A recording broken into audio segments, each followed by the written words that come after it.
આણંદ નગરપાલિકાના દબાણ વિભાગના કર્મચારી પર હુમલાનો મામલો।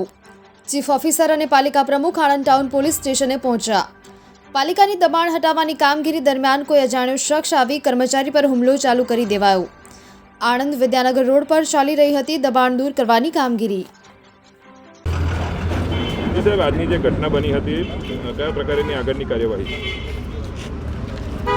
આજે આણંદ નગરપાલિકા દ્વારા વિદ્યાનગર રોડ પર જે દબાણ હટાવવાની કામગીરી ચાલુ હતી તે દરમિયાન કેટલાક અજાણ્યા ઇસમો દ્વારા નગરપાલિકાના કર્મચારી પર હુમલો કરી અને એમને પટ્ટાથી માર મારવામાં આવેલ છે અને એ બાબતની ફરિયાદ અત્યારે અમે પોલીસ સ્ટેશનમાં આવેલ છે અને ફરિયાદ નોંધવાની કામગીરી ચાલુ છે। એટલે આ બાબતે ફરિયાદ નગરપાલિકાના કર્મચારી દ્વારા નોંધવામાં આવેલ છે।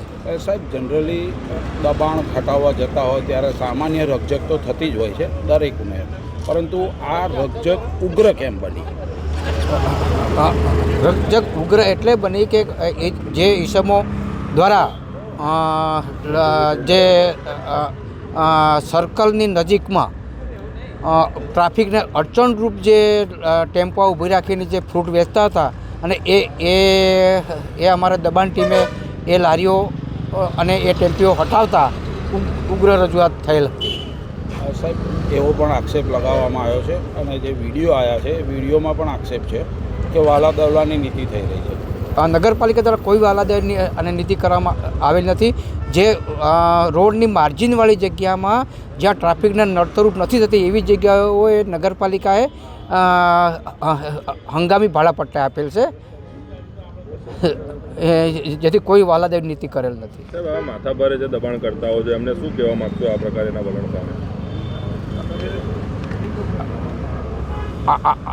જે વિદ્યાનગર રોડ અને જે મેન રસ્તા પર જે લારી ગલ્લા મૂકી અને ટ્રાફિકને અડચણ